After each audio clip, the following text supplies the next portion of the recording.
gacchami. Buddhang saranang gacchami. Dhammang saranang gacchami. Dhammang saranang gacchami. Sanghang saranang gacchami. Sangham saranam gacchami.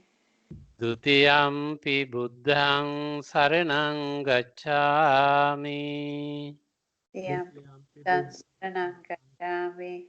Dutiyampi dhammang saranang gacchami. Dutiyampi dhammam saranam gacchami. Dutiyampi sanghang saranang gacchami. Dutiyampi sangham saranam gacchami. Tatiyampi buddhang saranang gacchami. Tatiyampi buddham saranam gacchami. Tatiyampi dhammang saranang gacchami. Tatiyampi dhammam saranam gacchami. Tatiyampi sanghang saranang gacchami. Tatiyampi sangham saranam gacchami. Panatipata veramani sikkhapadang samadhiyami. Panatipata veramani sikkhapadam samadhiyami. Adinnādāna veramani sikkhapadang samadhiyami. Adinnādāna veramani sikkhapadam samadhiyami. Musāvāda kāmesu miccāchārā veramani sikkhapadang samadhiyami. Kāmesu miccāchārā Sikkhapadam samadhiyami. Musāvāda veramani sikkhapadang samadhiyami. Musāvāda veramani sikkhapadam samadhiyami. Turāmēraya majjapamādattāna veramani sikkhapadang samadhiyami. Suramerya Pramadattana veramani sikkhapadam samadhiyami.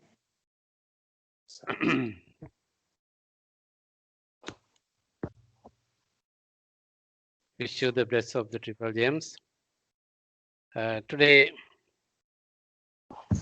before beginning our discussion, we may practice several meditation practices as usual.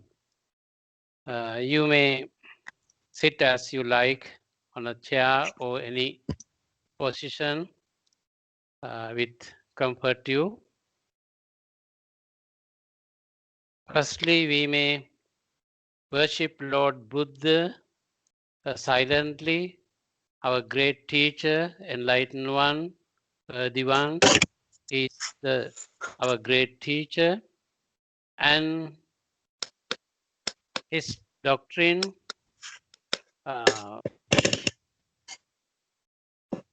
in the present, in the middle, at the end, well explored Dhamma, and Venerable Mahasangha as good friends, we may worship these triple gems. And you may sit comfortably and erect your back, raise your head, and keep the right palm on the left palm, and without bowing the head, look ahead straightly, and without bowing the head, you may close your eyes. And you may breathe in and out as usual, as you do in the other times. Be aware that you are breathing in and breathing out.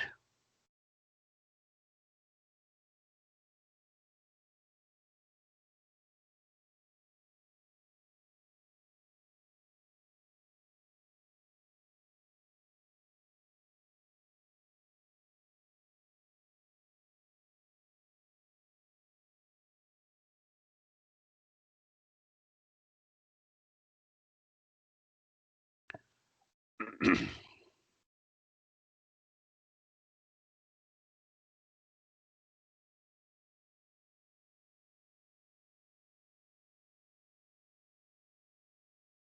may go to the next step. You may breathe in slowly and longly and breathe out slowly and shortly. Breathe in slowly and longly, breathe out shortly. Be aware that you are inhaling slowly and longly and exhaling shortly.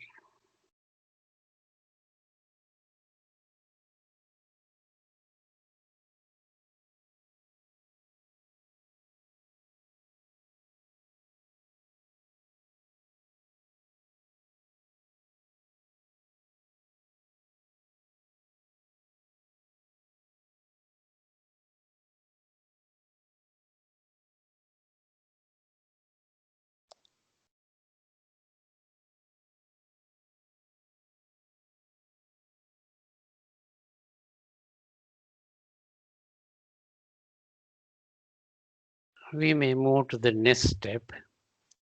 In this step, you may inhale slowly and longly and exhale slowly and longly. Be aware I'm inhaling slowly and longly and exhaling slowly and longly.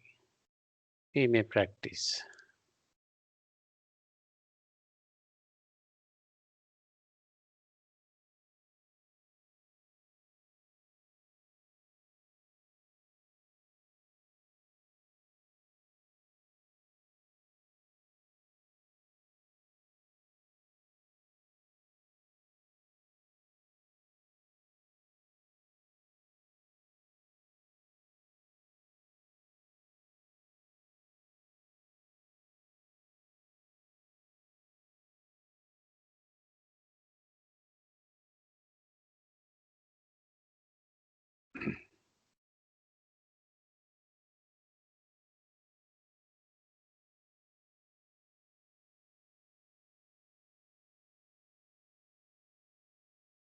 We may move to the next step.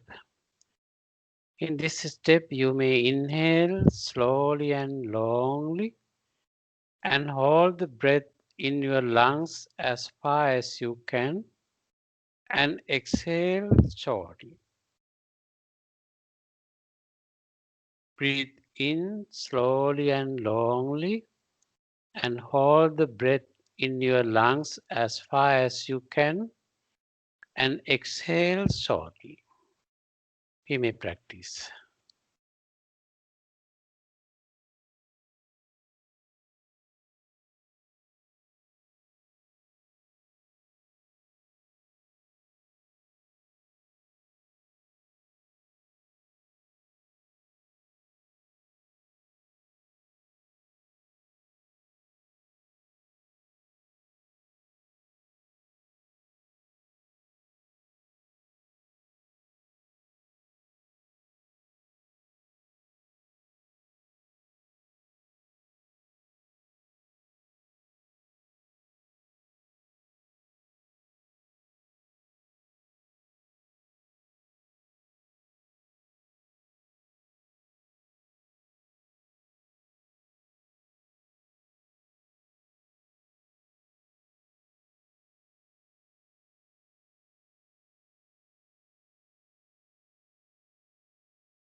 We may go to the next step. In this step, when you are breathing in, the inhaling air may touch at the upper parts of your nostrils. Be aware, try to understand where the inhaling air may touch. And when you are exhaling, the exhaling air may touch at the end of your nostrils or the upper parts of your lips. Be aware that where the exhaling air may touch. We may practice.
We may go to the next step. In this step, you may listen to all the sounds which comes to your ears, but don't think of the sound. Let the sounds go. But pay your attention for all the sounds, but don't think of it. Let the sounds go. You may practice.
We may go to the next step.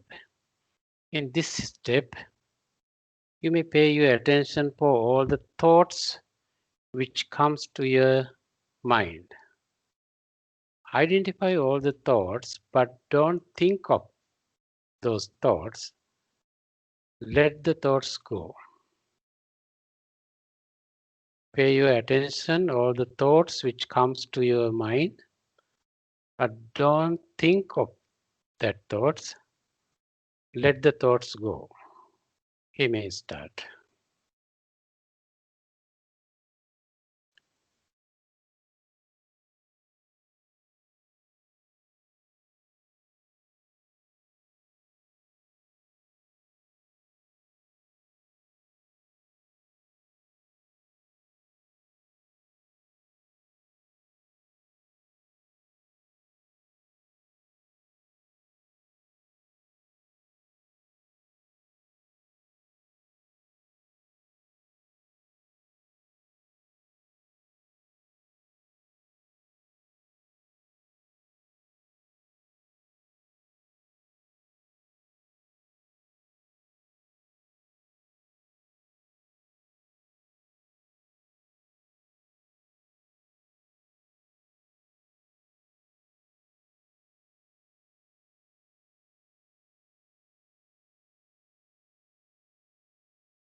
Select one thought from all the thoughts which came to your mind. Most severe, most crucial, which came obsessively to your mind. Select one thought. Whether it is good or bad, select one thought, most severe or more obsessively came to your mind. If the selected thought is good, wholesome,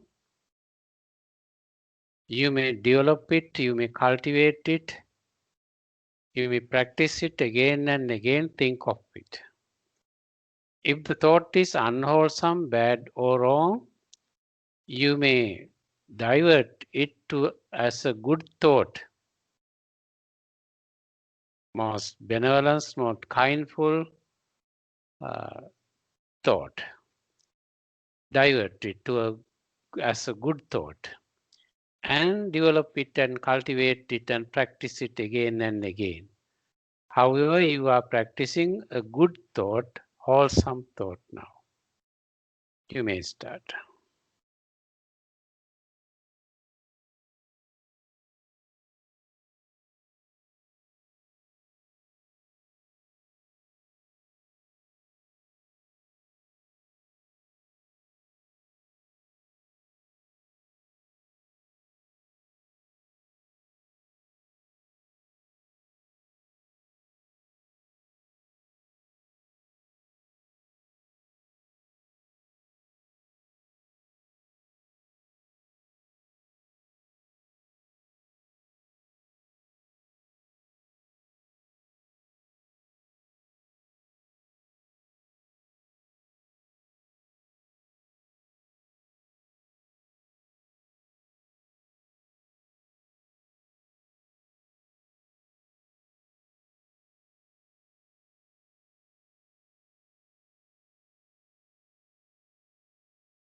I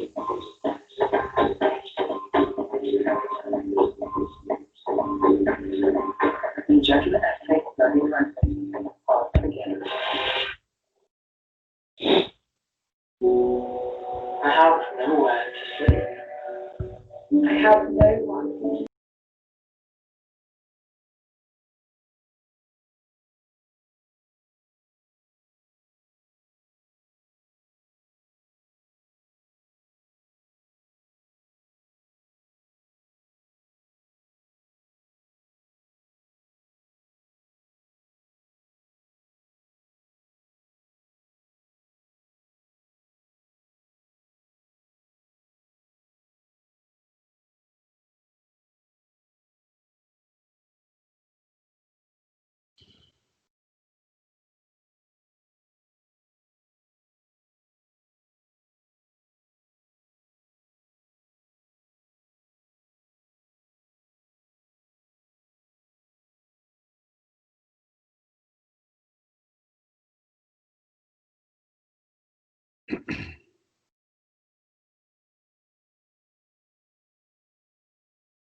Starts with a network premiere of Geostore, Sunday at 9 on Channel 5. Milkshake's got the perfect breakfast treat for the kids. They can tuck into Paw Patrol Dino Rescue Weekend, kicking off.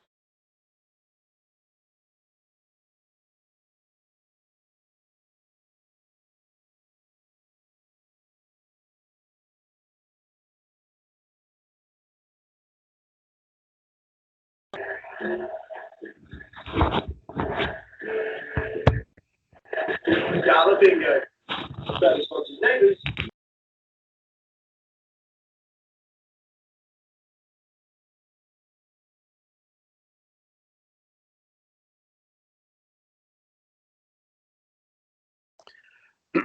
Say sadhu, sadhu, sadhu. Can you see the screen? Here, my Swami Okay.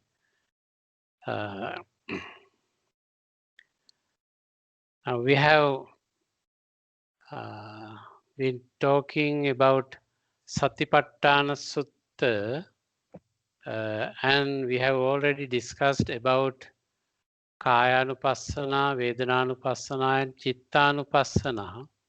And today we have to discuss about contemplating mind objects as mind objects. Dhammesu Dhammanupassi Viharati.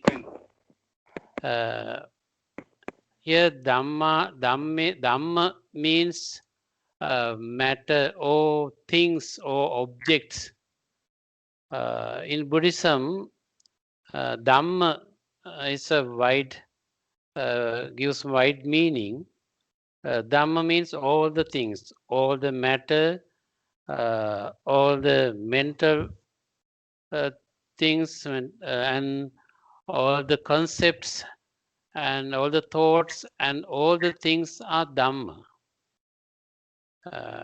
And we can divide these good matters or good objects as Saddhamma, wholesome things, good things as Saddhamma, or bad or wrong things as Asaddhamma. And Saddhamma and Asaddhamma is there, good things and bad things. So all the material things, all the conceptual things, so all the things which can be in the world, all are related as Dhamma. So Dhamma gives a wide meaning. It considers all the things in the universe. Here it is mentioned in Satipatthana Sutta, Dhamma means several categories as conceptual things. And when we are thinking, when we are analyzing, when you are try to comprehend, try to understand any matter, any conceptual things, we call it Dhammanupassi.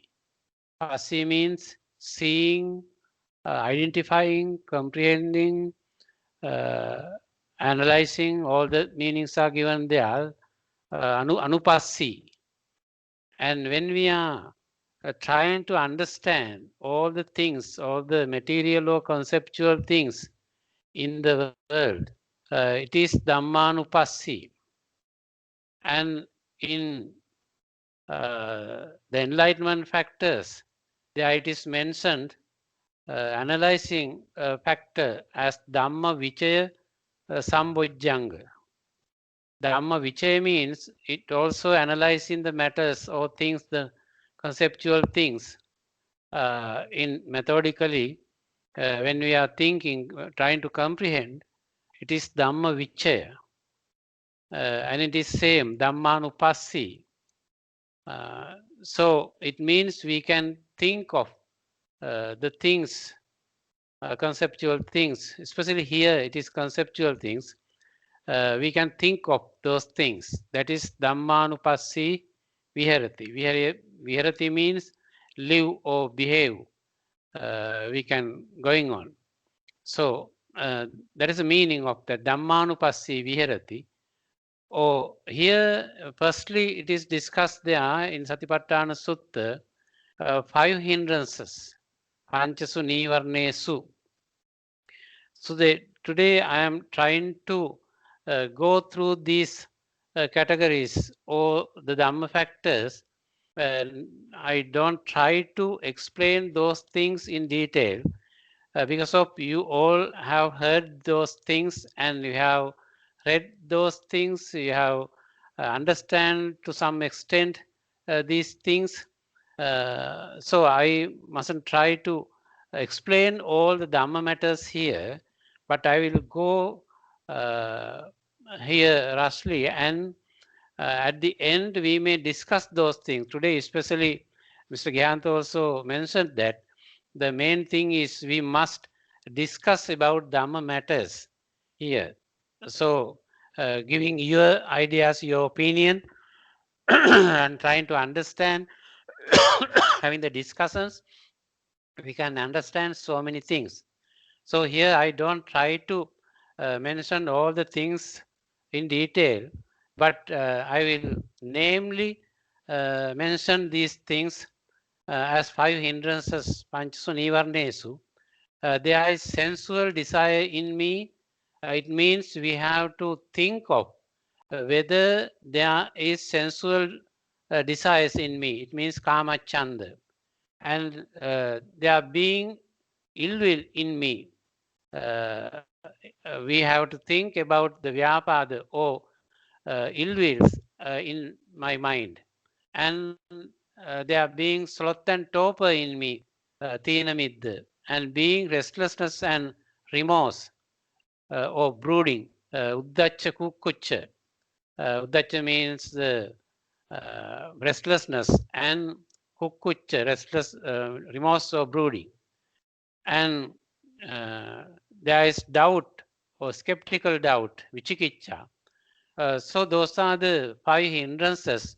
If one try to understand, to identify whether there are these hindrances in my mind, so that is the way how to think of the contemplating of the object as mind objects. So if one can try to understand whether there are these 5 hindrances in my mind, so that's the way how to meditate on that matters about hindrances. We have already discussed these hindrances in previous sessions, so you can easily understand those things. And one can discern there is sensual desire present within me, there being no sensual desire present within me, there is no sensual desire present within me, how there is the arising of unarisen sensual desire, how there is the abandoning of sensual desire once it has arisen, how there is no future arisen of sensual desire that has been abandoned. So that's also same thing. It means in various ways we can try to think, try to understand whether there are 5 hindrances in me or were there those hindrances in me, and now whether it is there hindrances in me, and in the future they may come to my mind. So we can think of those things in 3 times: past, present, and the future. So in various ways, if we can comprehend, try to understand about the hindrances, that's the way how to be aware about those Dhamma matters. And Dhammes Dhammanupassana Vihariti, how 5 aggregates Panchupadanakkhandhesu, such is material form, such is origin, such is disappearance. About Upadana Skandha, so there are Upadana Skandha means the form, feeling, perceptions, formations, and the consciousness.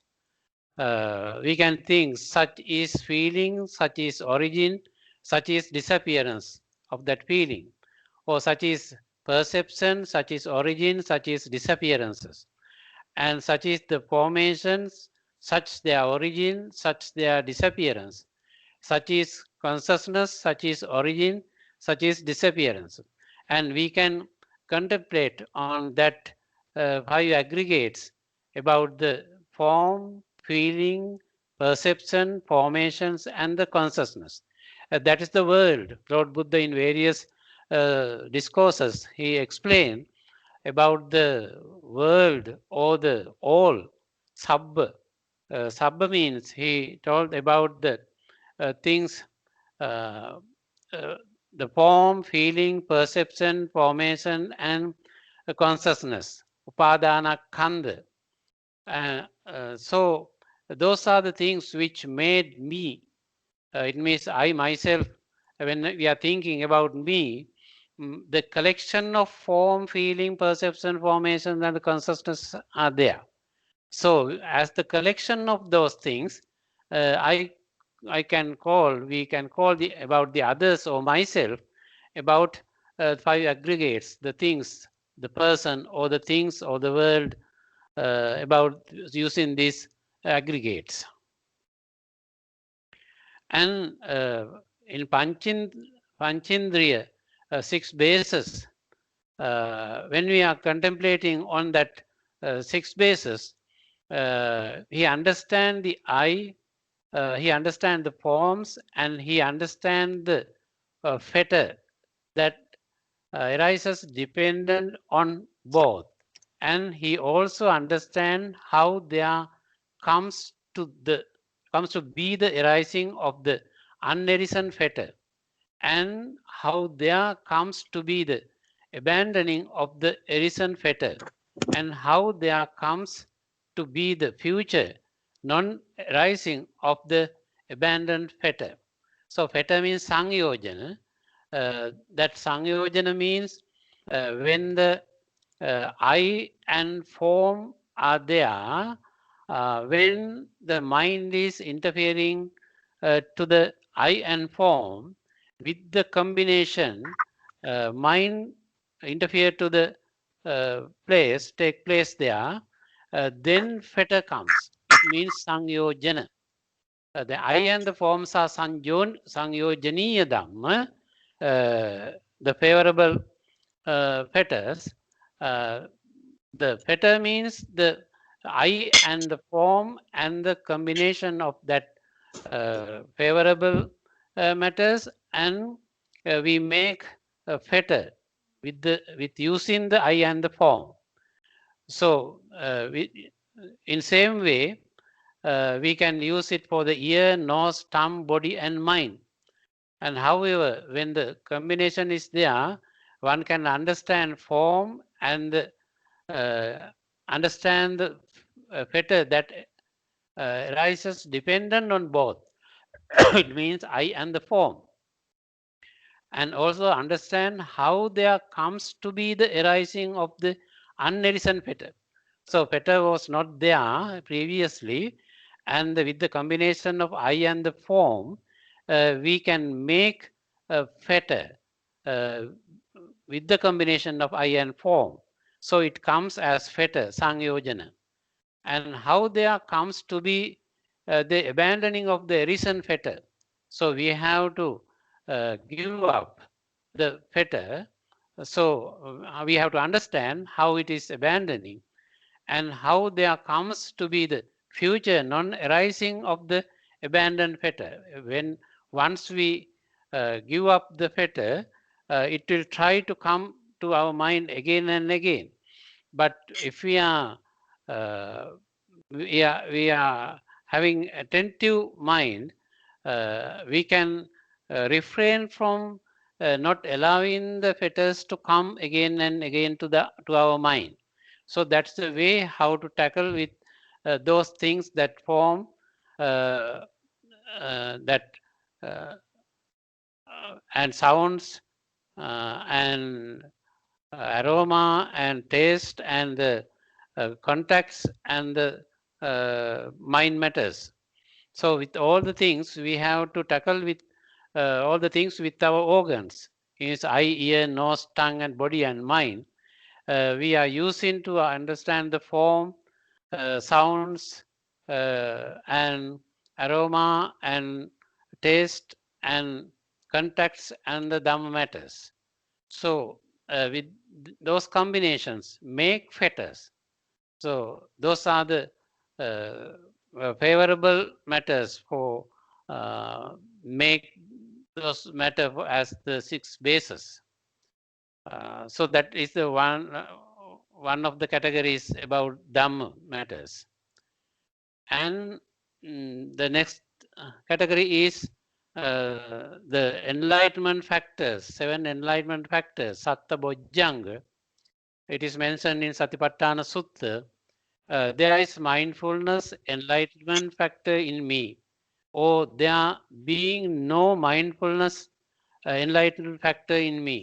And he also understands how there comes to be the arising of an unarisen mindfulness, enlightenment factor, and how the arisen mindfulness, enlightenment factor comes to fulfillment by development. So that is the way how to manage our mind with those 7 enlightenment factors, Satta Bojjanga. And same way about the investigation and energy, rapture, tranquility, and concentration and equanimity. Those are the 7 enlightenment factors. So one must try to understand whether there is mindfulness about enlightenment factor. What kind of enlightenment factors is processing in my mind, or there being no mindfulness enlightenment factor in me, whether there it is in my mind or not. We have to understand that whether the enlightenment factors are in me or no. And he also understands how there comes to be the arising of the unarisen mindfulness enlightenment factor. And previously it was not with me, now it is with me. We can understand that whether it is present or not, and how the arisen mindful enlightenment factor comes to fulfillment by development. So one can try to develop it, cultivate it in my mind, his own mind, and he can observe, he can comprehend, he can understand how the 7 enlightenment factors are developing in his own mind. In the same way, he can contemplate about the investigation of status, energy, rapture, tranquility, and concentration, and the equanimity. So it is the Satta Bojjanga. These things also you have read all these things and we have discussed those things in various suttas. So those are the Dhamma matters, and one category. It's an important thing, 7 enlightened factors. However, this is mentioned in Satipatthana Sutta. Here I don't try to explain these things analytically. And it is mentioned in Satipatthana Sutta for noble truth. This is suffering. He understands as it is actually is, and this is the origin of the suffering. He understands as it is actually. This is the cessation of suffering. He understands as it is actually. This is the way leading to the cessation of suffering. He understands as it actually is. Here I don't try to explain about Four Noble Truths here. In various Dhamma discussions and Dhamma sermons, we have heard it, and we can explain it in another place. But here I don't try to explain those things. Here I want to show that, namely, I have to tell you about in Satipatthana Sutta. These are the Dhamma matters or mind objects. The Four Noble Truths are in that mind objects. So one can contemplate about these Four Noble Truths. It also, when someone is contemplating about these things, that also mind objects, one can contemplate on that. And it is in same way as previously done. We can analyze or we can contemplate as ajjatta or mind object as mind objects internally, bahidda mind object as mind objects externally, and ajjatta bahidda mind objects as mind objects both internally and externally. And mind objects, they are nature of arising, udaya, and why in mind objects they are a nature of vanishing, and udaya uvaya. In mind objects, they are nature of both arising and vanishing. So in that, as the mind and Kayanupassana, Vedananupassana, Chittanupassana, in all the places we have already discussed about, one can contemplate about it is whether it is inside me internally, it is happening in all the bodies of the outside people, and in the same way in me and with the outside people it is happening, it is processing, and all the things are arising and all the things are vanishing, and the arising and vanishing is the nature. So that's the Udaya Uvaya. So it is a special knowledge, understanding about the Dhamma, about the matters. Ajjatta Bahidda, Udaya Vaya, and Udaya Uvaya. It is a considering, analyzing pattern in Dhamma. It is explained in Satipatthana Sutta. And at the end, it is mentioned in Satipatthana Sutta, if anyone should develop these 4 foundations of mindfulness in such a way, for 7 years, one of 2 fruits could be expected for him. Either final knowledge here and now, or if there is a trace of clinging left, non-return. So if one have practiced this Satipatthana Sutta for 7 years, if not 7 months, or if not 7 days, according to their capacity or understanding level, one can practice this Satipatthana Sutta, he can gain these fruits. If one can practice it for 7 years or 7 days, in that time duration, he can have 2 results.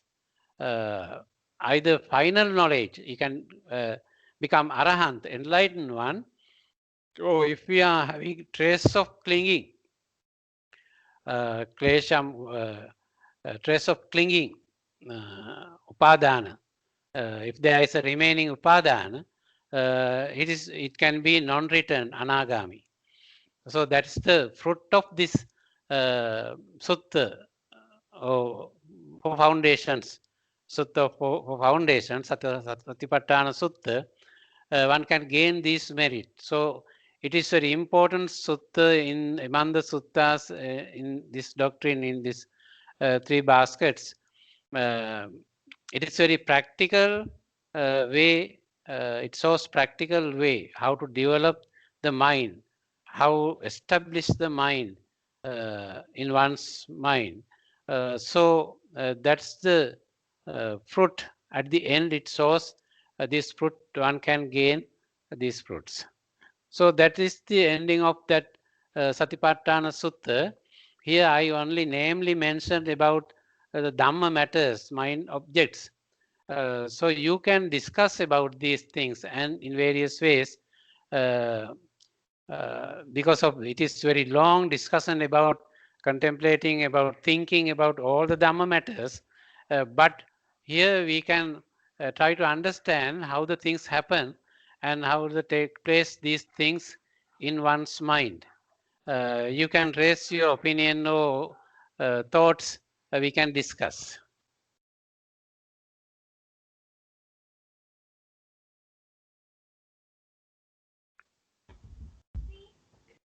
Thank you, Swami Mahansa. Yes. At this point, we would like to, I guess, turn this into a discussion. I have some questions, but I would really like to give the opportunity to members of the audience today. Please raise at least one question from your practice in relation to the discussion today or the discussions we have had, because today is the, in some ways, culmination of a year and a half almost worth of sessions. We started in April, I think, 2019 at the Thames Vihara with Kayanupassana, then Vedanupassana, Chittanupassana, and Dhammapala. So we're very grateful to Bhante to have taken us through this journey. And the discussion we had with Bhante also recently, he made it very clear that the way we progress, yes, it's important to listen, but also it's important to relate that to our personal journey, and especially where there are obstacles, we need to raise questions, because it's by understanding what those obstacles are that we can progress. So I would like you at this stage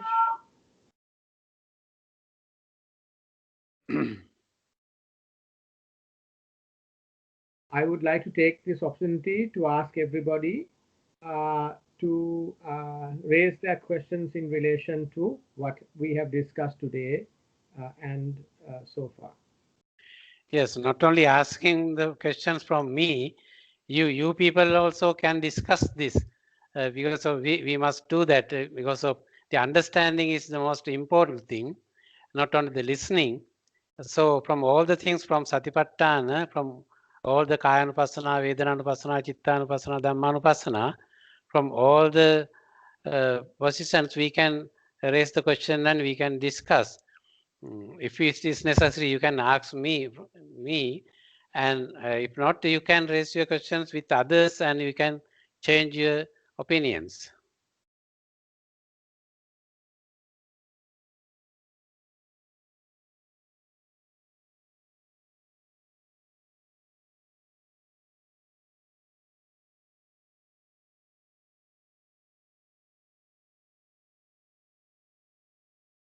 Right. Who would like to go first?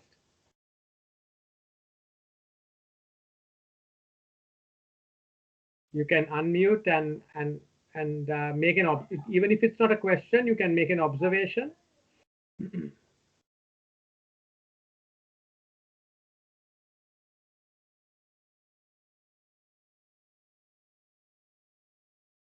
Okay, I think just to get the discussion going, Bante, I will make an observation and raise a question. So today we talked at the beginning about hindrances, and we talked about the 5 hindrances, and then you talked about recognition, whether a certain condition exists or not. Hold on, there is some noise. Let me first address that. Hold on.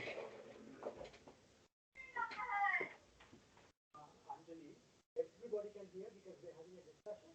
I told Hamza and everybody else, I'm terminating the session until I tell my children to stop shouting. Everybody can hear both of you. I can't hear.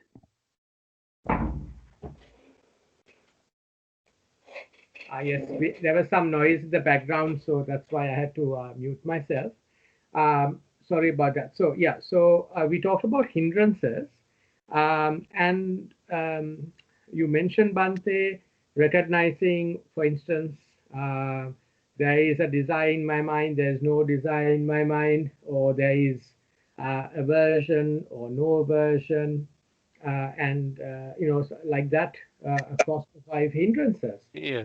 So now, when I'm in a state of meditation, and when, say, a thought comes to my mind, it can be a sensual desire, it could be some sort of an aversion to somebody, it could be sleepiness, it could be restlessness. I can recognize that, and as you said, I can then decide to divert it or convert it into a more positive thought. That in a meditation session, it is still sometimes difficult to do, but you can do it. Now, but what I find in real life, though, is that when a certain thought comes, so maybe somebody has said something and makes me angry, or maybe I see something that's attractive, and so there's an attraction there, or I am bored and I'm feeling lazy. Then generally what we do in normal life, so I'll take the example of say feeling sluggishness or laziness or bored. Say you're working on something, then what you do is you try and get up, or you try and have a coffee, you can exercise a little bit. We do lots of things, but generally we accept that thought or accept that situation as a real thing, and we experience it, and after a while it dies down, and then we go on to the next thing. But it's not easy to just say, okay, I'm feeling very sluggish, I'm feeling very lazy. It's just a mental thing, and I'm going to now divert it, and suddenly I'm feeling energetic. That doesn't happen. So normally, it takes a while, maybe half an hour, maybe you, like I said, you go and have a coffee, something like that.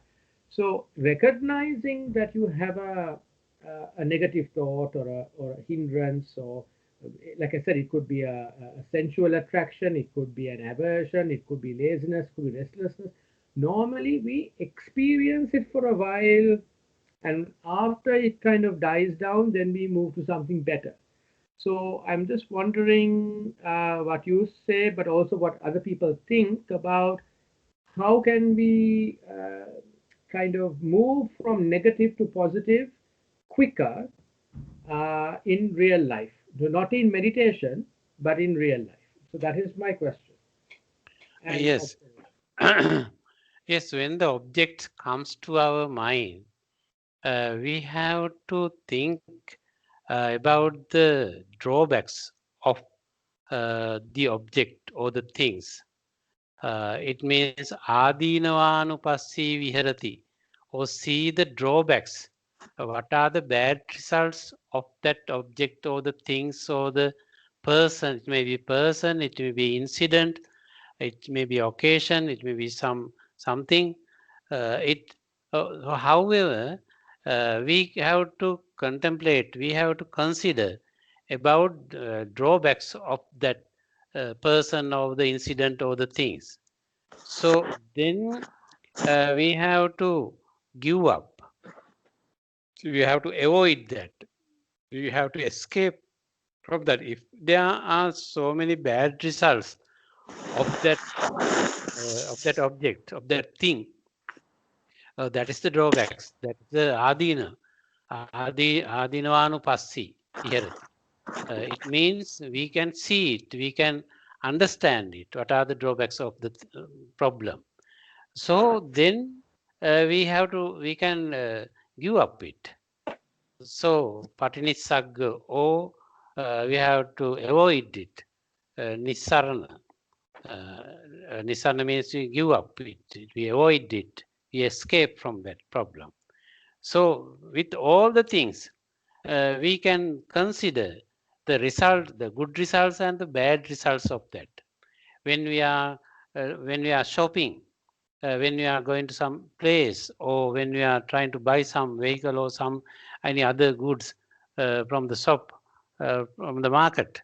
So we have to consider, we have to contemplate, we have to think of what are the good or bad results.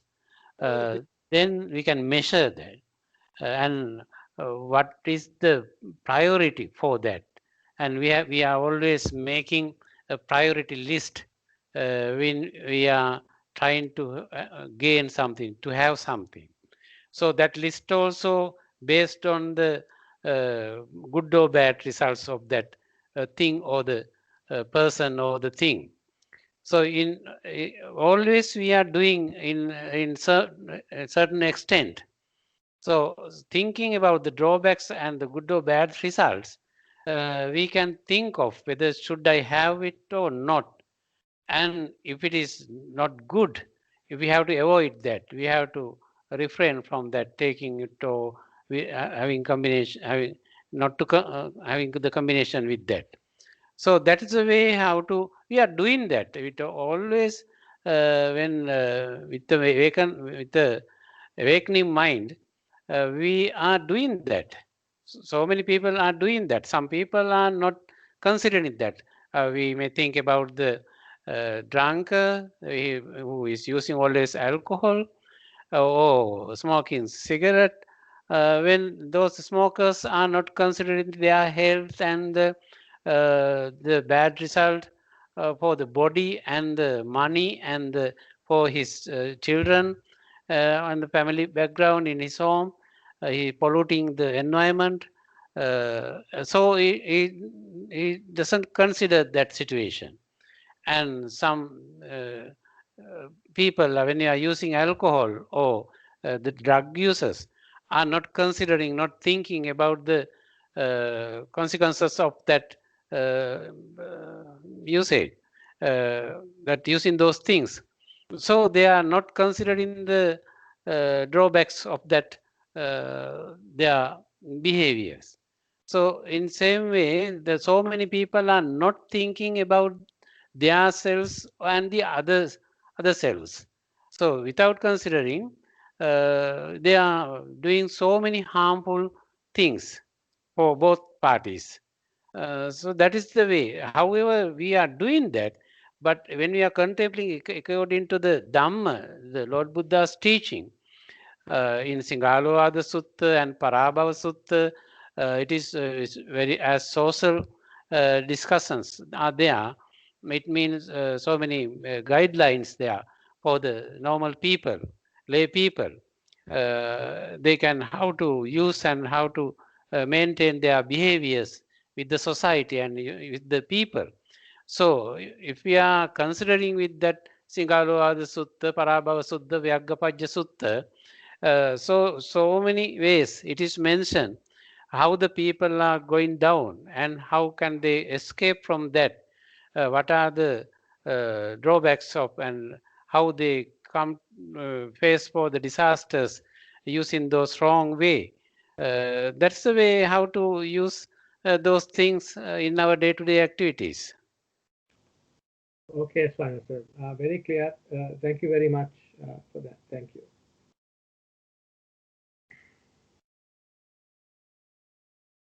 May I also, if there are any other views or any thoughts from everybody else, we are now having a discussion about this.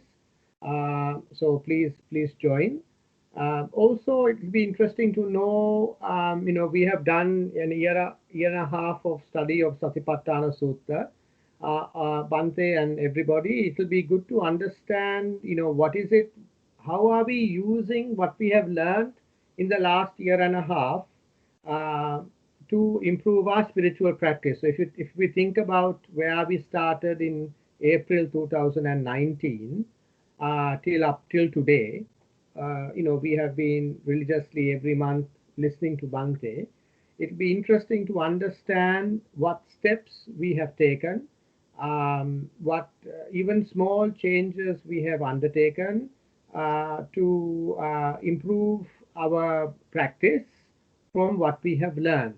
So it will be again interesting to understand how different people who are joining today, what is it, even a small thing you have done, because that will help the group also to put into practice what we learn. Otherwise, we are only listening every month and we are not using what we are learning. So it will be interesting to understand any comments, thoughts on what people have done so far. So can we have some comments and thoughts, please, from you?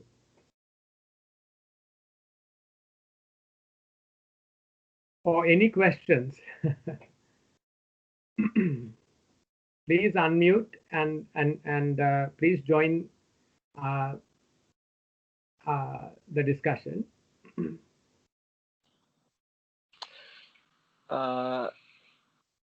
Don, can I ask a question? Yes, please do. All right, okay. Bhante, I have a question about the Satipatthana Sutta. I mean, this is such a central teaching in Buddhism, as we all know.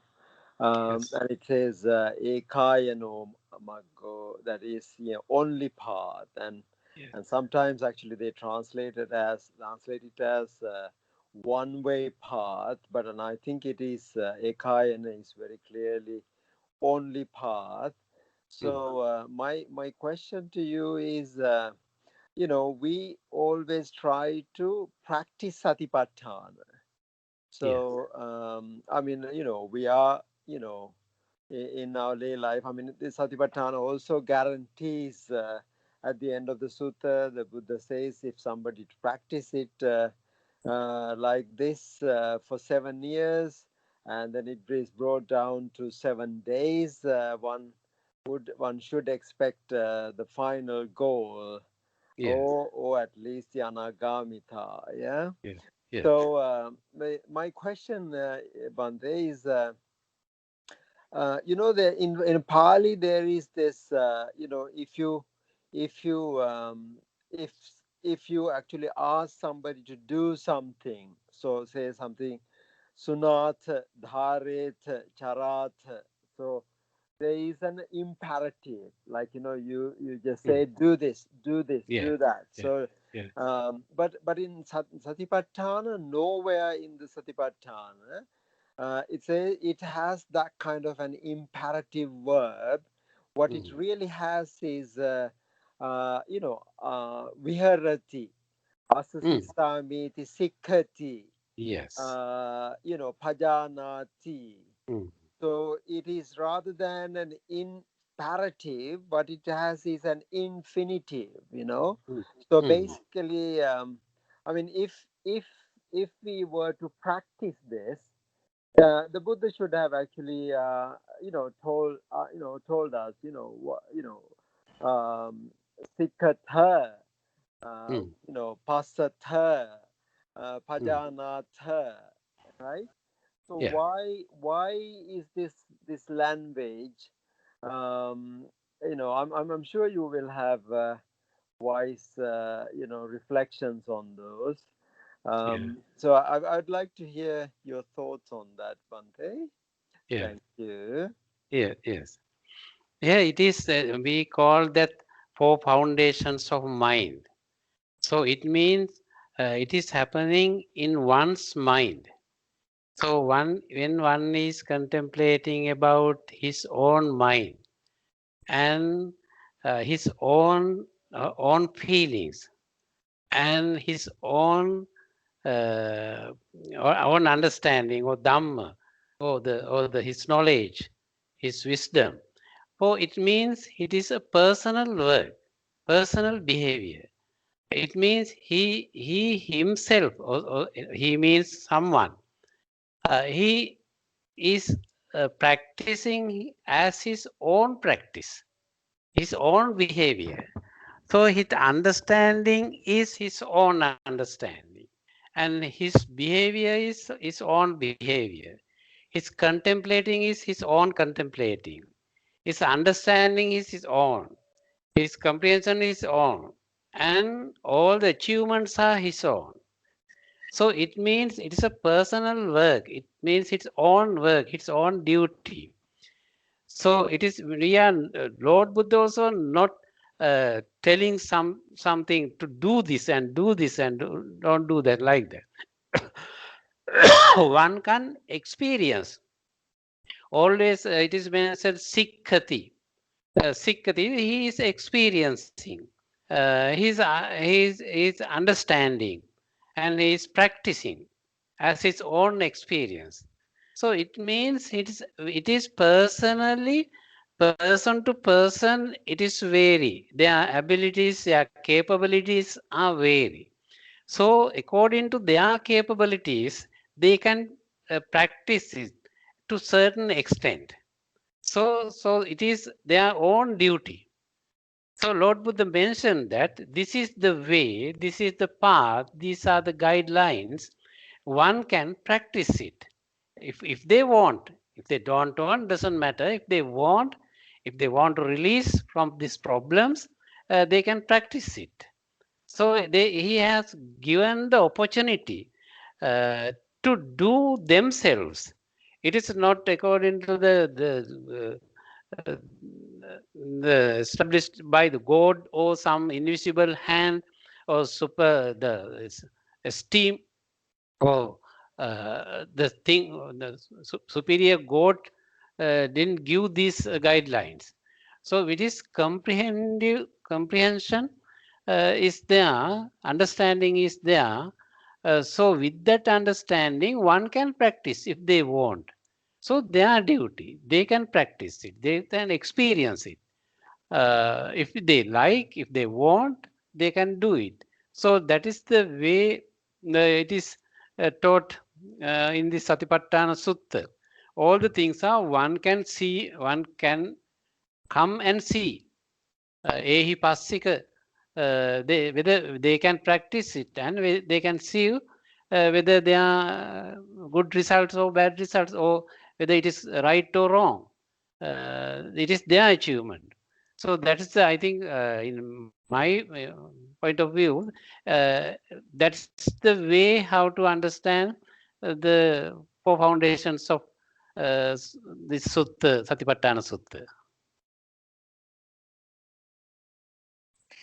Very good, Bante. Thank you very Yeah, much. yeah, yes. Yeah, yeah. So, I mean, it is little puzzling though. I mean, when you Mm, look at the language, yes, I mean, there is also this word pajanati, like yes, and if it is word, and then there is also a Pali word vijanati. When mm, if the Buddha wants us to know something, like say as you breathe in, you yes, become aware of your breathing. It's yes, but actually, there is a difference between vijanati and pajanati. yes, Pajanati, I mean, in my view, is it's actually, satipatthana can be only practiced by somebody who has attained the asana, the right view, this, because in the Mahachattarīsaka Sutta, it is very clearly says that samma ditthikassa samma satim pahoti.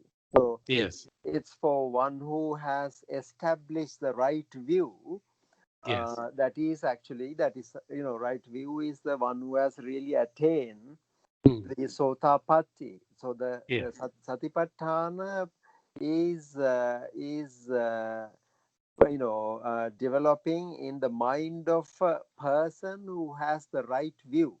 And Yes. if we don't have the right view, an ordinary putujjana, probably will not have, because this is the problem with the kayanupasi virdi. Because see, we all go to practice kayanupasi, vedananupasi, chittanupasi, dhammanupasi, but the Buddha doesn't want us to do kayanupasi, vedananupasi. He says kayanupasi virdi, Yeah. which is totally a different paradigm.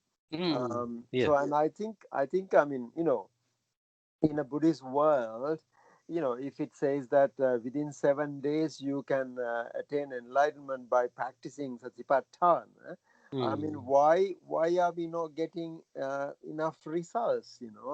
Somebody can ask why, why so many people have not, attained phala. Yes. I mean, this is a reasonable question to ask. And Yeah. the reason is, and I think like the mindfulness in the ordinary world today, we Yes. practice kind of a wrong mindfulness, Mm. micha sati rather than the samma sati, because, Mm.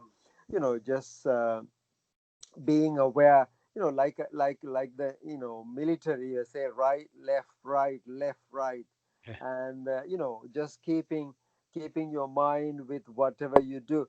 That's a kind of mindfulness, but Yeah. that is not the mindfulness meditation. Mm. According to the Salayat, no, the Satipatthana Vibhanga, it is very clear that Satipatthana is different from, Satipatthana meditation is different from Satipatthana itself. And the Buddha says there are monks, there are three things: Satipatthana, and Satipatthana Bhavana, and Satipatthana Bhavana Gamini Magga Patipada. So, Yeah. which means like three different things. So, and I think I may be wrong, but I think an ordinary person who is trying to kind of train attention. I mean, attention training is not satipatthana. Satipatthana is a mindfulness. Even the sutta on the one Brahmin came and asked, who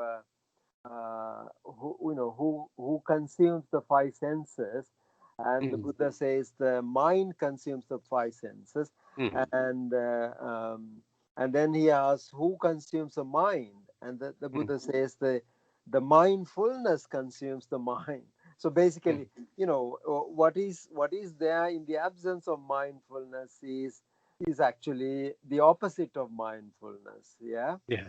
Yeah. Yeah. So I mean, so that really clearly shows that satipatthana goes beyond the six senses. Like, Mm. one cannot practice satipatthana through their own mind, because it's a sort of a manjana rather Mm. than an insight, because sati always comes with the sampajanya, sati Mm. sampajanya.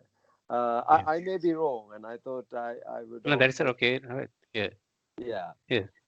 Okay, Yes, you are Bante. correct. You are correct. All the explanations are very good. Yeah. Okay. Thank you. Thank you, Yeah. Bante. Thank you. Yes. Yeah. Yes. That is mainly based on that. It is with the cognition. Here it is in this screen. It is mentioned. It is based on the cognition. The Lord Buddha's teaching is always there according to their cognition. Then the people can understand. He can understand this janati, knows, sanjanati, recognizing, vijanati, understanding and recognizing, and pajanati, and parijanati, and abhijanati. Then all the things are the cognitions, the levels of cognition. It means the cognition abilities vary to person to person. So according to their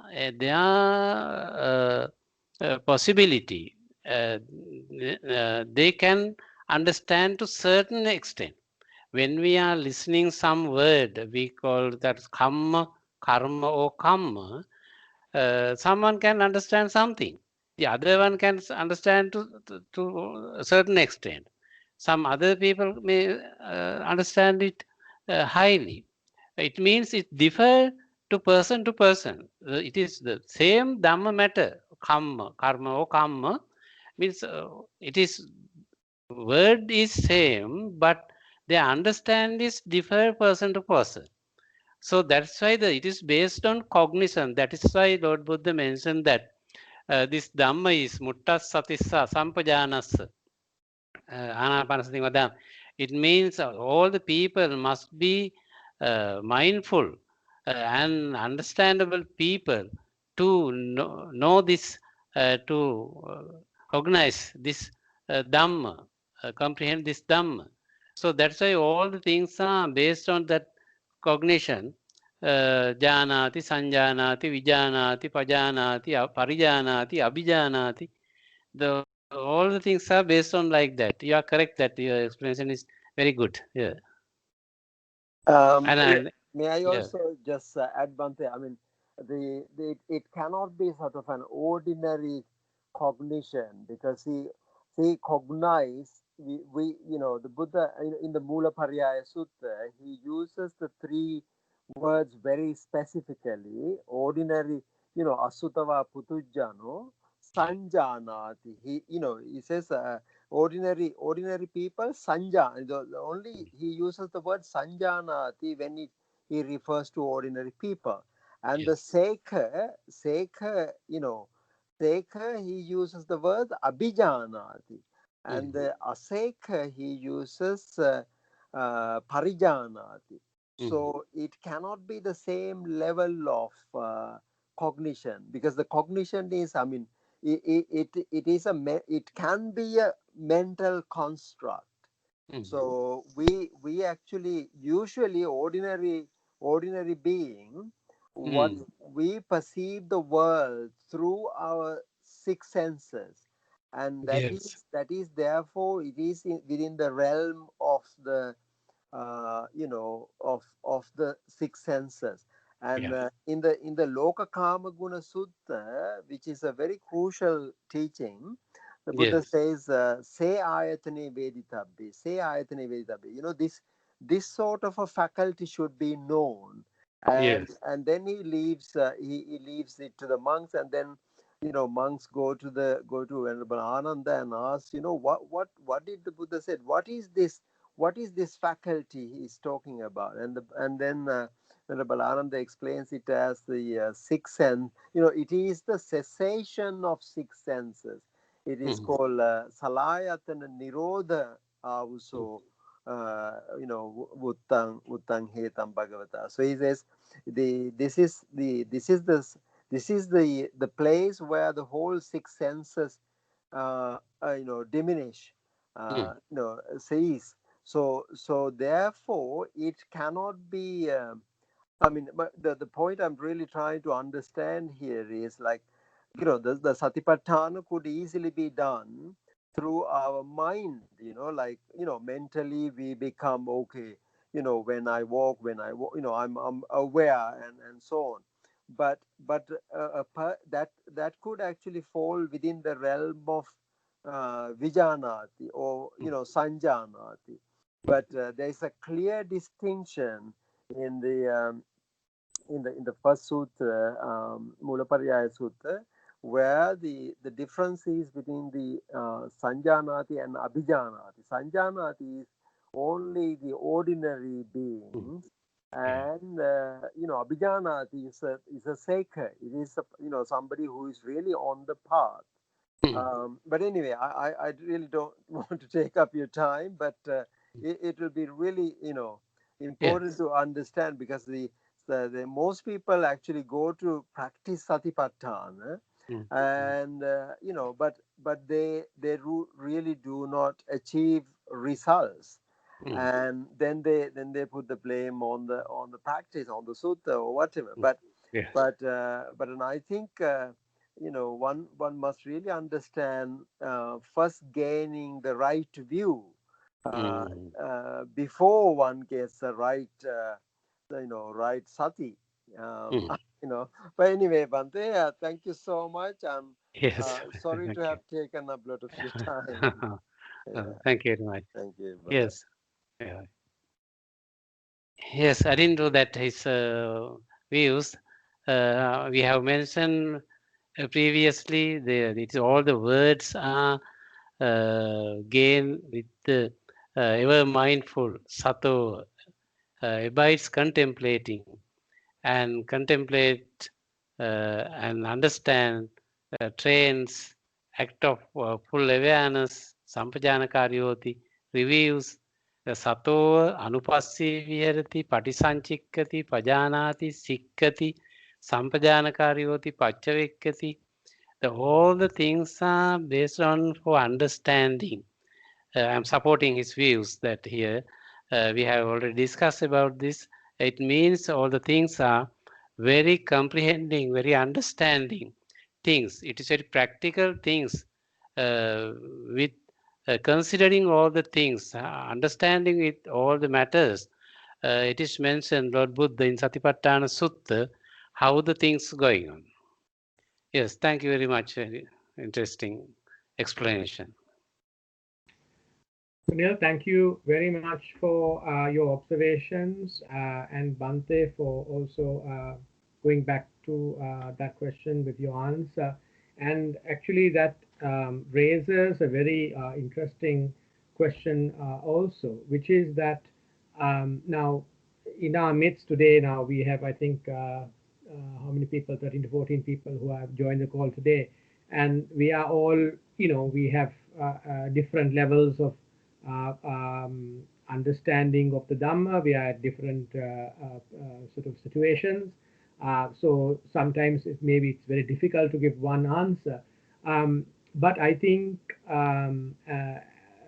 in relation to answering Sunil's questions, but also for the benefit of everybody, Bante, what would you suggest that we do now between sessions? One thing is now when you're talking to us and explaining, that is really good. But between sessions, say on a daily basis, what do you suggest that we can do to actively make use of what you have taught us?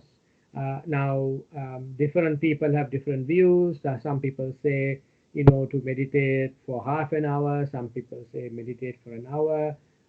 What to meditate. So you have lots of different people who give different guidance. So it again, with compassion to us, what would you suggest we do on a daily basis to start to kind of really experience the truth that we talk about, apart from only just discussing and listening? Yes, very interesting question. The answer, not my answer, to Lord Buddha's answer is we have to think of ime dhamma kusala, ime dhamma akusala. Whether this thing or person or incident or the matter or the things is based on wholesome or unwholesome. We have to think of with all the things, whether it is wholesome or unwholesome. Should I use it? Should I abandon this? Oh, that is a way. When we are shopping, we are selecting the good things, not expired things, and not the harmful things.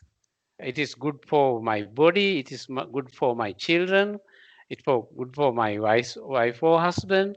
So considering these things, we are purchasing, we are buying that goods from the shops.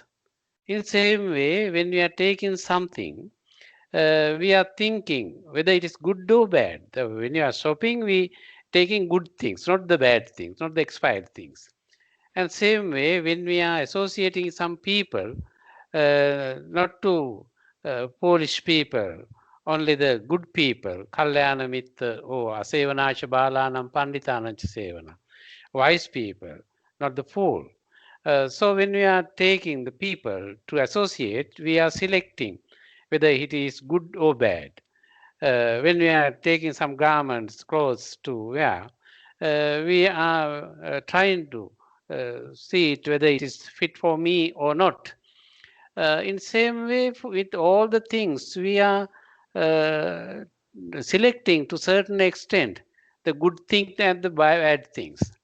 So the problem is when we are taking, we are considering all the things with the food, clothes, and other goods and vehicles and jobs, and with all the things we are considering whether it is good for me or not. But the problem is when we are taking some mental matters, we are not selecting in such a way. The wrong concept, we are having wrong concepts and we are treating them, we are nourishing them for myself.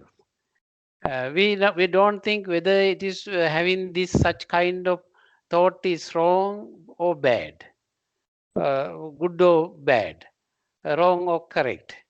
But having so many wrong perceptions, wrong understandings, wrong concepts, we are having and we are rearing that concept. If we are having some aversion with some people, we are having that aversion, or we are fighting, always fighting with that people mentally and verbally, and sometimes with our behaviors also. So having that wrong interactions with people, and so wrong interaction with our immediate boss or some other subordinates. So it means we are having wrong concepts and wrong understanding at the mental matters, but not the food. And we are having the wrong food and wrong things sometimes, but in most time we are having wrong understanding and wrong concept within our mind. We don't try to understand whether it is wholesome or unwholesome.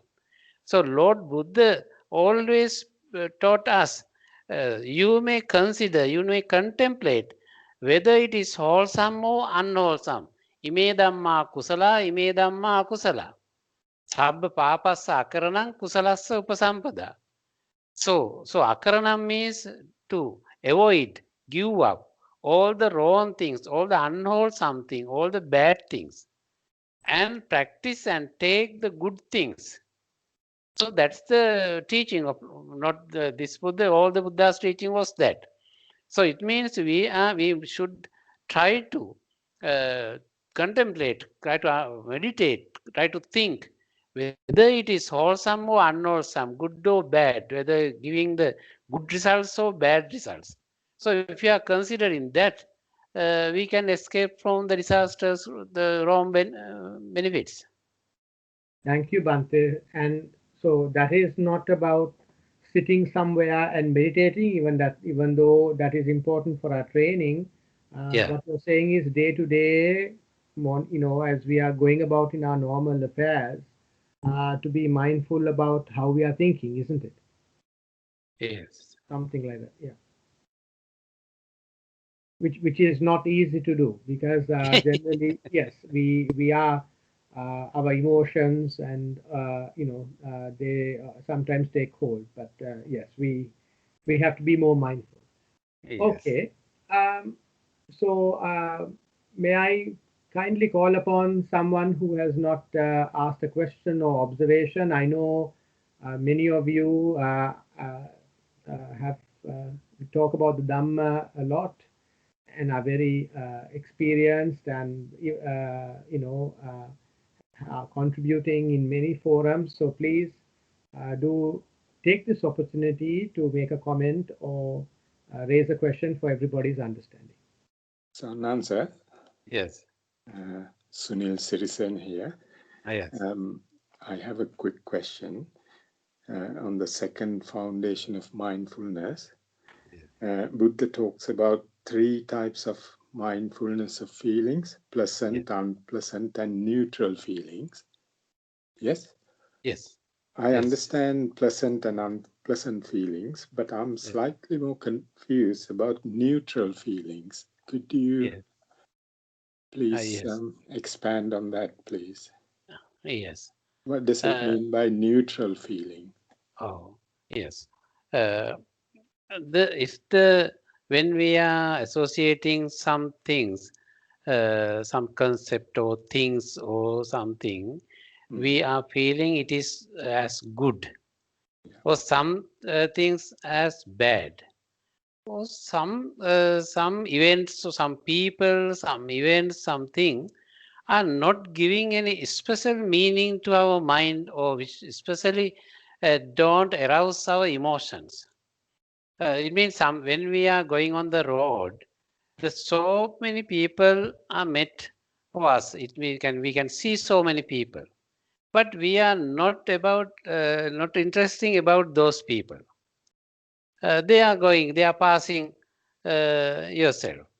But if you see some people, someone that just like the person which you like or dislike, so you are seeing at him specially, and he gives uh, uh, any impression about as joy or bad feeling. So it means if the person, we call the person A, is meeting you on the road, so he is just like as your friend, so your good friend. So that person, A person, gives you some good feeling, and person B also met on the road, and he is just like your enemy or the person you are getting angry.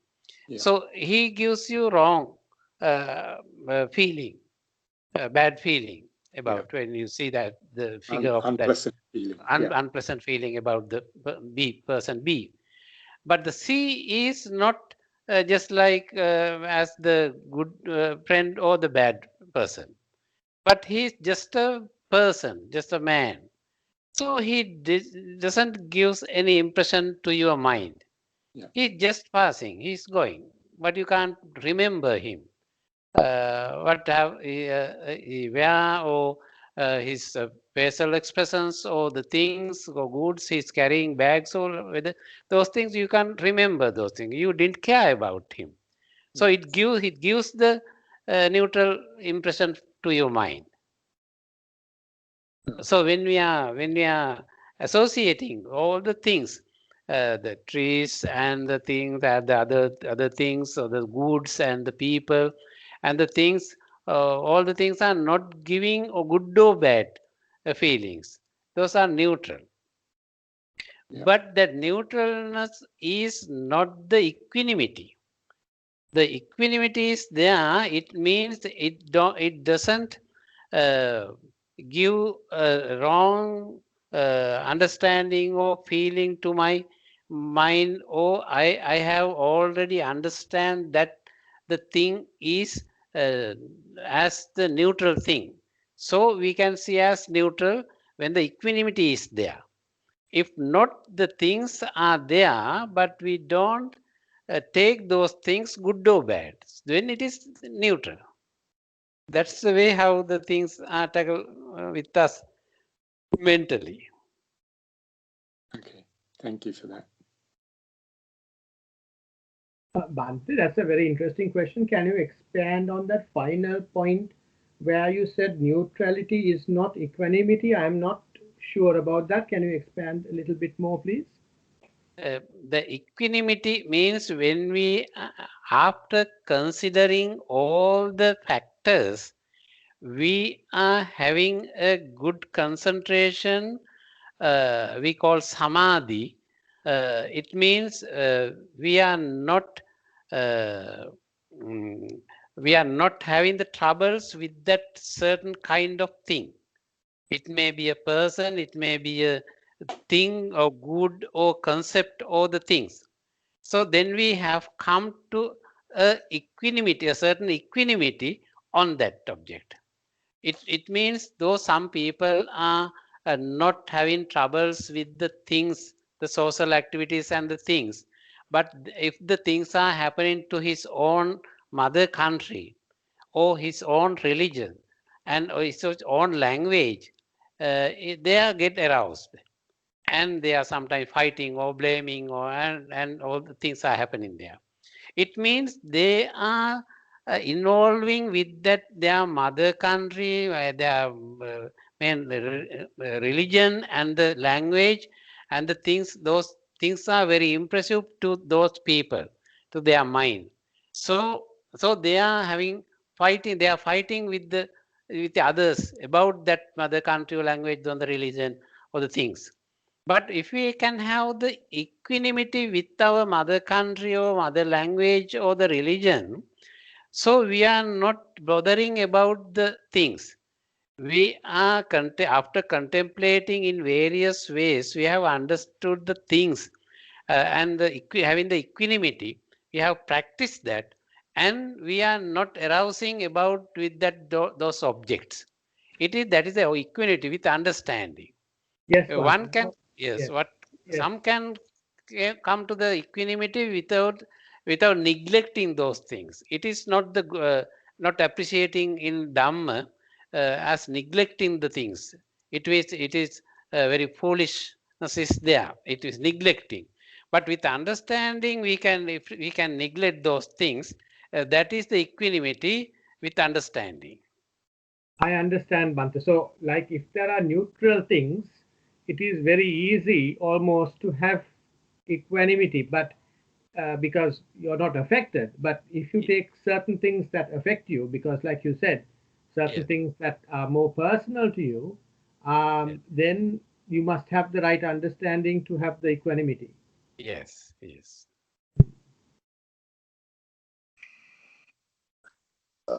Could I also add something, Yes, Bante? yes, Yeah. yes, Okay. So, I mean, I think that's a really, really relevant question because a lot of people confuse and conflate this neutral feeling to the, equanimity because, and also equanimity is also of two different types according to Salayatana Vibhanga Sutta.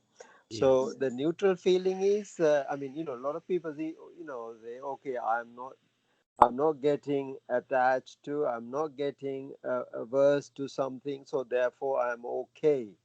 But the danger is the neutral feeling is the most dangerous. It says Mahasavaj, and Mhm. it is because it's what really lies underneath it is the total ignorance because we are Mhm. not.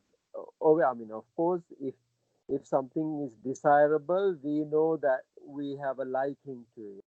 If Mhm. something is that we are not happy with, we know we have aversion to it, but we don't know about the neutral feeling, and therefore, according to the Chulla Vedala Sutta, it says the patibhaga.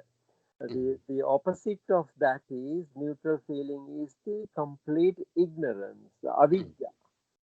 So Yes. therefore, and I think other people have the wrong idea that avijja is, I mean, the neutral feeling is okay, as long as I'm neither here nor there, I'm okay, but it is not.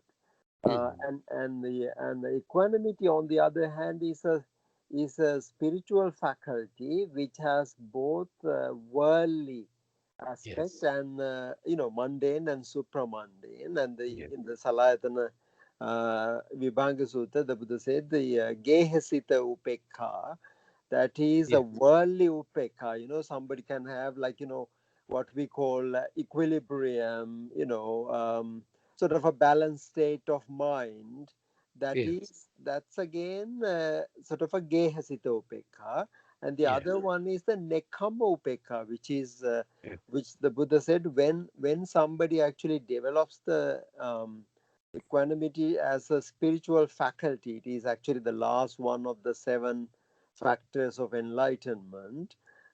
So that is a very higher quality. I mean, the 4 Brahma Viharas as the upekha, and the Satta Bojjhangas, etc., etc. So and I think we should not conflate and confuse the neutral feeling with either the Gehasita or the worldly upekha or the other upekha. I'm sure you would agree, Bhante. Yeah. Yes. That's okay. Yes. Thank you.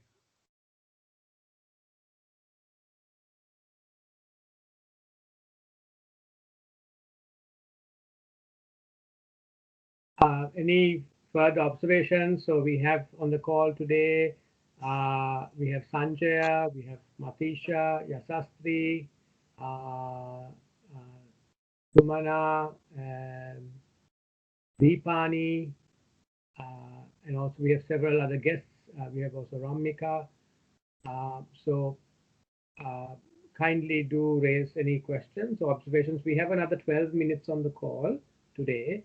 And like I said, we are making more time today for discussion and questions because after a year and a half, we have completed the not understanding, but at least the discussion and listening to Bhante about the Satipatthana Sutra and the 4 parts of it. So to really make sure that we are improving our understanding, it's important to ask questions that are relevant to you. So again, may I open the space for your questions and observations for those who have not raised questions before. Gihanta, I just wanted to mention something. Please go ahead. Going further on what Sunil was saying about upekha, there is this. I thought the nekkhamma upekha was when it's connected to insight. So you get in this final sort of vipassana knowledges, you get something called sankhara upekha, where because of seeing impermanence, you develop a mind of upekha, and I think that is probably the highest kind of upekha I can think of. So even more than the Satara Brahma Vihara upekha, sankhara upekha might be more in line because even the Noble Eightfold Path or Sapta Bojjhanga has been talked in terms of Nibbida, Viraga, Nirodha, and Nekkhamma. Yes. So they are talked of in terms of letting go at a deeper level. So I think maybe that has a deeper significance. I just want to add that. But I agree with what Sunil has said. Yes, that's okay. Good. Thank you.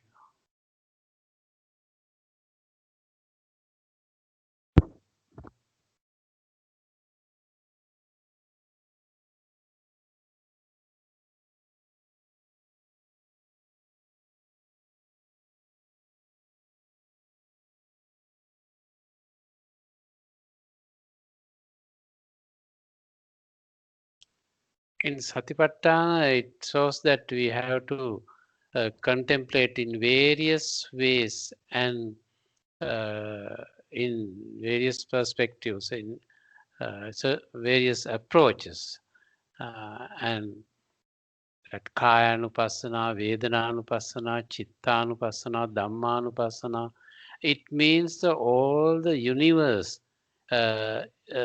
is covered with that 4. Kayanu, Vedananu, Chittanu, Dhammanu means all the universe is covered with that 4 types. So nothing is remained there. So when we are contemplating, when we are thinking about the world, about the thing, about the universe, all the things, it means it is related to these 4 steps, 4 kinds. So that the thing is, we have to contemplate, we have to be aware, this is matter, this is feeling, this is related to mind, this is related to Dhamma objects. So only the thing is that we have to contemplate, we have to understand this matter is related to one of these 4. Only the thing is that. So when we are contemplating, when you are thinking, when you are meditating on that, so it is we are practicing the 4 foundations. It is all the thoughts are based on these 4 foundations.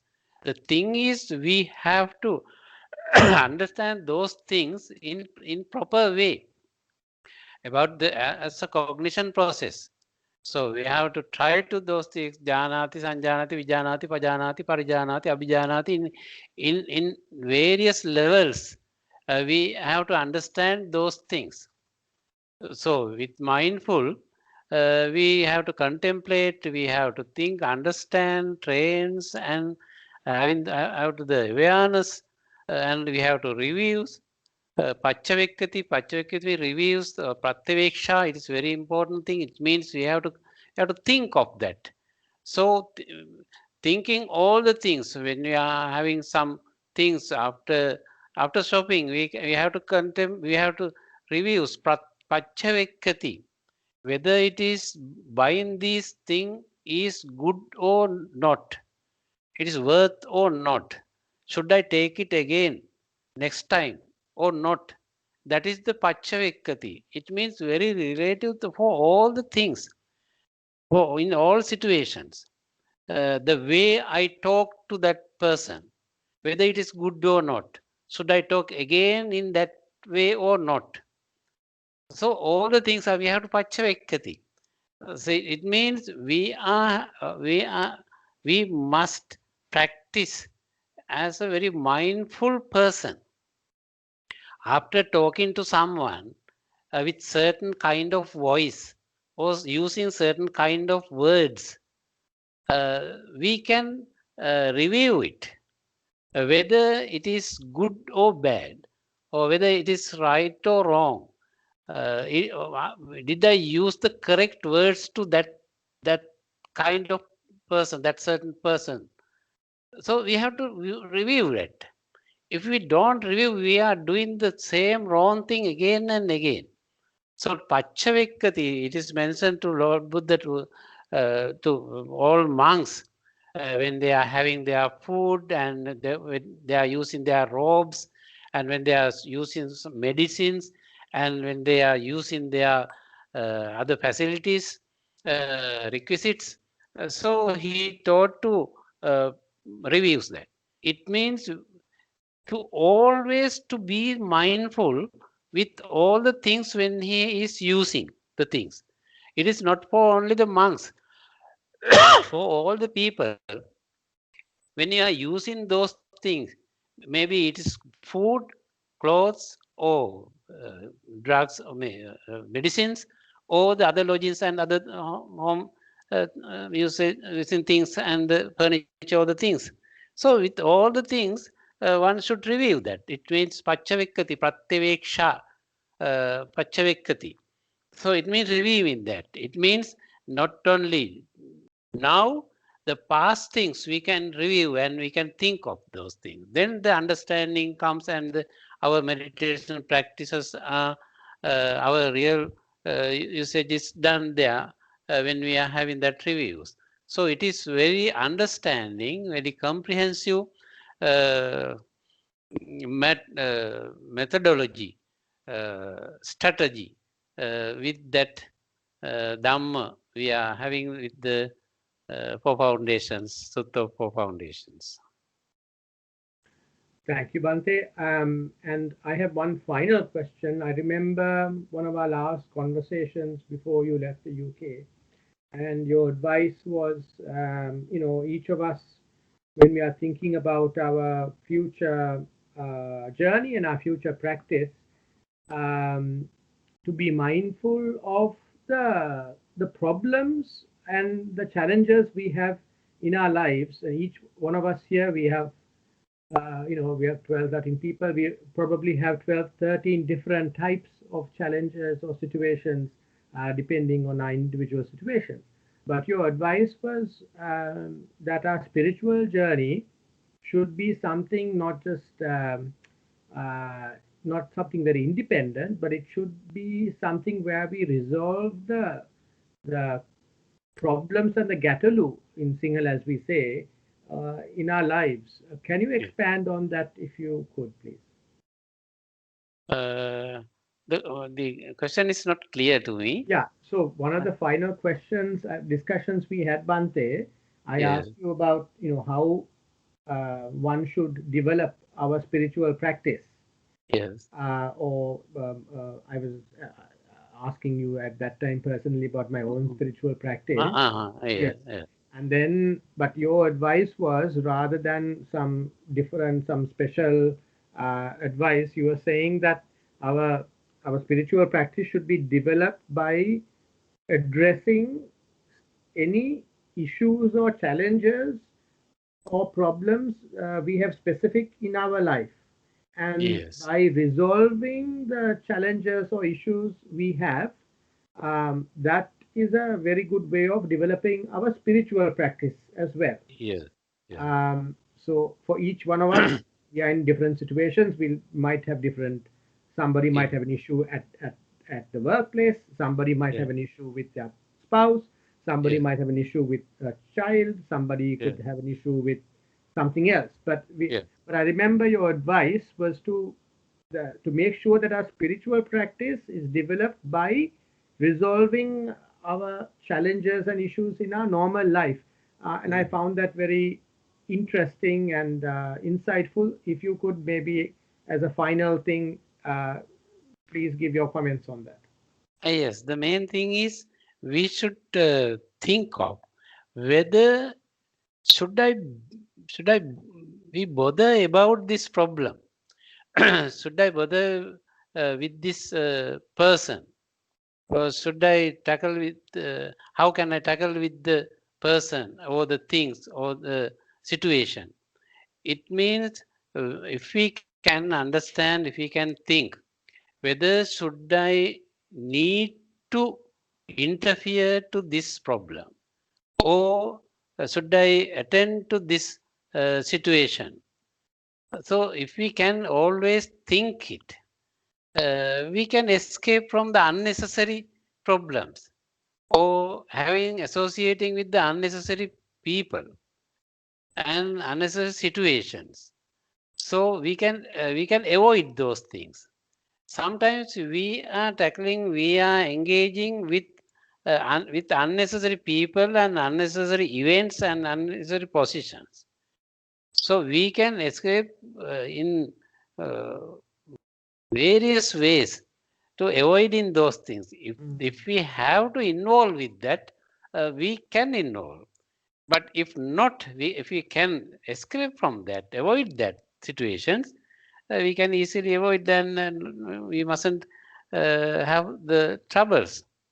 We can see the problems. Many people in the society are now in the prisons or some in troubles. But if they think in a certain incident, in certain situation, with certain people, if they were able to think some another pattern, another way, now they are not in the prison. It means in that situation, in that point, with the certain people, he involves in wrong way and he is in the prison now. So if we didn't do that in that situation, if we could escape from that, he's not in trouble now. So in same way, sometimes when we are having some problems, all the problems are not necessary. We are always interfering to unnecessary problems, situations, and persons. Very good, Bante. Okay, I think thank you very much for your answer. So I think we have now come to time. Before we finish up, I want to say again, with a lot of compassion and insight, you have instructed us over the last year and a half on the Satipatthana Sutta. So thank you so much for that, and we look forward to continuing this engagement and association. And also, I want to. This is a very special day because we also remember it is your birthday. I think a few days ago.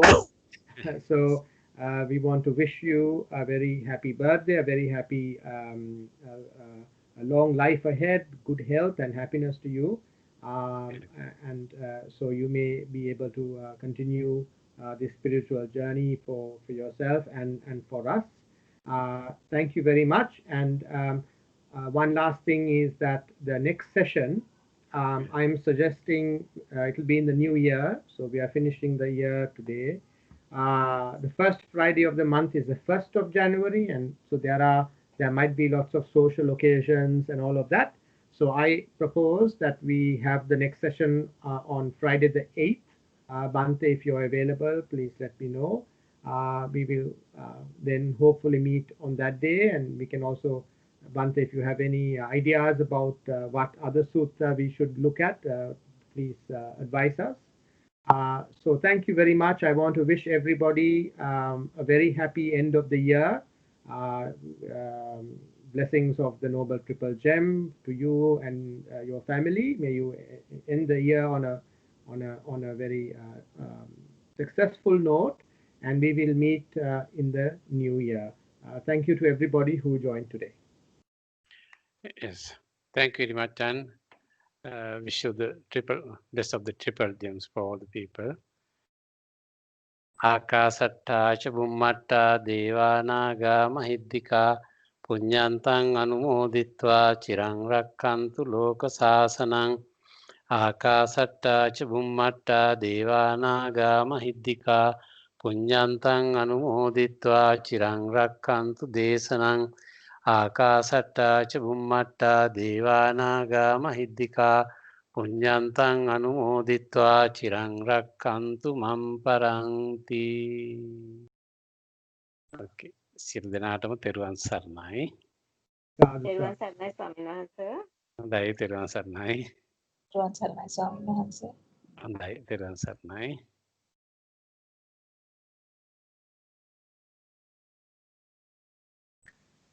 තෙරුවන් සරණයි ස්වාමීන් වහන්සේ. හොඳයි තෙරුවන් සරණයි.